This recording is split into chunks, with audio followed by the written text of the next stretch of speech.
ऊंचाई पर काम करना हमारे काम और आपके लिए सबसे बड़ा खतरा है। WDI की अपने उन मुलाजिमों के लिए बहुत ही साफ हिदायतें और उम्मीदें हैं जो ऊंचाई पर काम करते हैं, लेकिन जैसा कि आप देखेंगे हम हमेशा उन हिदायतों और उम्मीदों पर खरे नहीं उतरते। आइए हम साल 2008 और 2009 में हुए कुछ हादसों पर एक नजर डालें।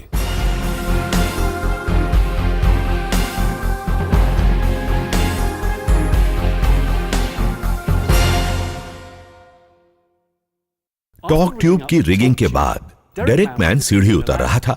वो भूल गया था कि वहां पूरी सीढ़ी नहीं थी, वो 2 हिस्सों में टूट चुकी थी, पर उसका सीढ़ी से उतरना जारी था और जैसे ही वो आखिरी पायदान पर पहुंचा, उसका अगला कदम हवा में पड़कर उसका आखिरी कदम बन गया। उसका अपने तीनों पॉइंट्स से संपर्क टूट चुका था और वो करीब 25 फुट की ऊंचाई से रिग के फर्श पर जा गिरा। गिरने का ये हादसा पहला नहीं था, लेकिन ये एक साफ चेतावनी है कि अगर हमने काम करने की हिदायतों को नजरअंदाज किया तो नतीजे और भी संजीदा हो सकते हैं।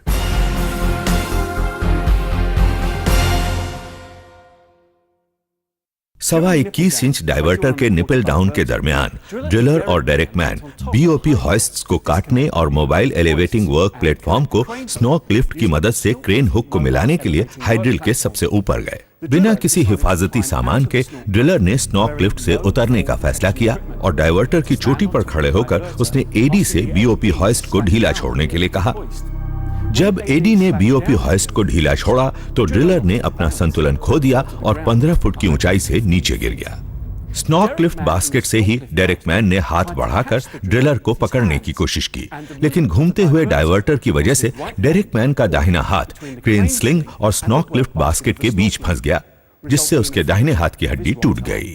बास्केट से बाहर चढ़ाई की बेवकूफी से ड्रिलर को रीढ़ की हड्डी में बहुत ही जबरदस्त चोट आई और इस हादसे में उसे बचाने की कोशिश करने वाले डेरेक मैन को भी काफी चोटें आईं। क्या ये सही है कि जो इंसान मदद करने आगे आया वही बुरी तरह घायल हो गया और काम करने से लाचार? टॉफ्स को क्या हुआ?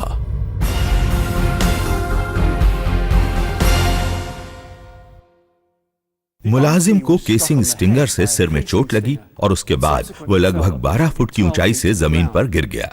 गहरी चोटों की वजह से 4 दिनों बाद अस्पताल में उसकी मौत हो गई। हमने हिदायतों को नजरअंदाज किया और एक जान गई।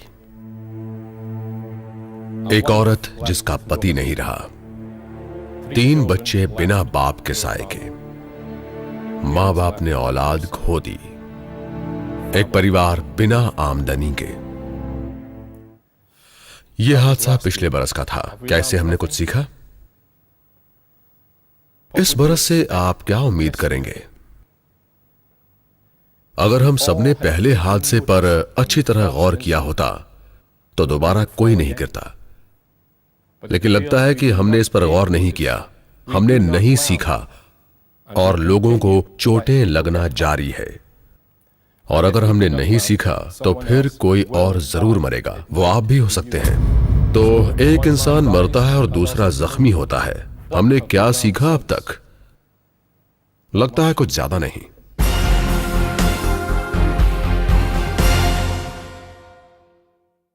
डेरेक मैन ने रस्सी से सर्विस लूप को मस्तूल पर बांधा और वो नीचे उतरने की तैयारी कर रहा था।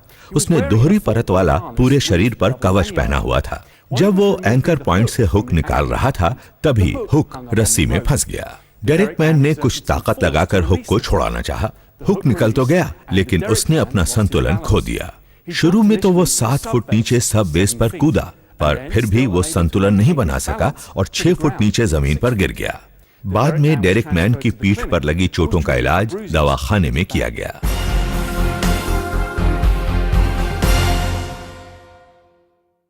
ऑपरेशन था फ्लो लाइन को जोड़ना।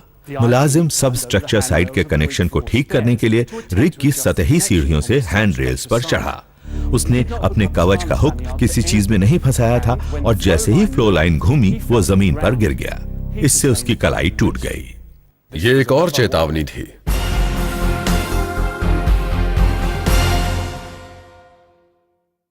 रिग अप के दरमियान ड्रिल लाइन पर मुलाजिम स्पूल की मदद कर रहा था। उसने क्राउन क्लस्टर पर अपनी पोजीशन संभाली, फिर वहां से घूमने के लिए उसने अपने कवच को हुक से निकाला।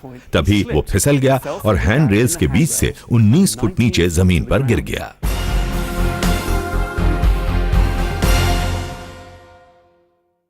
रिग क्रू रिग के फर्श पर रिग मूव करने की तैयारी कर रहा था।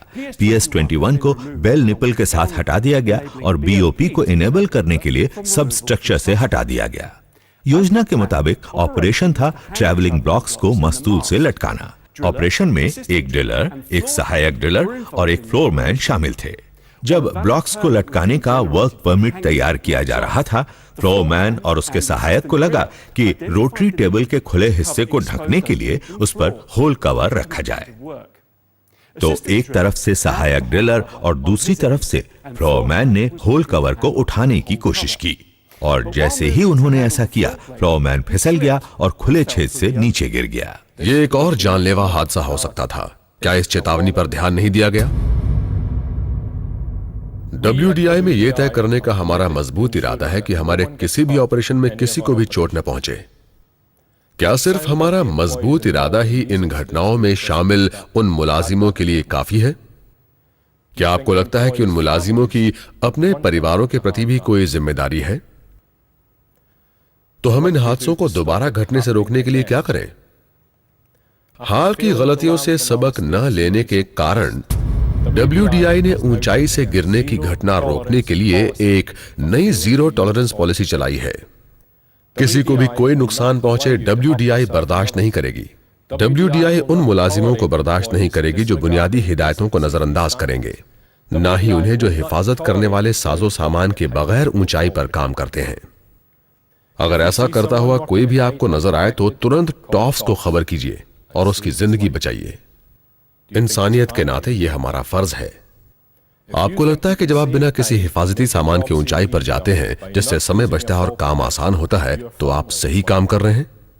आपको लगता है कि जब आप बिना किसी हिफाजती सामान के ऊंचाई पर जाते हैं जिससे समय बचता है और काम आसान होता है, तो WDI इसे बर्दाश्त करेगी? तो सुन लीजिए, इसका जवाब है नहीं। जरा सोचिए, अगर आप लापरवाही की वजह से बर्खास्त हो जाते हैं तो आप अपनी बीवी और अपने परिवार को क्या बताएंगे? मुझे लगता है आप यही कहेंगे, चलो कम से कम मैं अभी तक जिंदा तो हूं।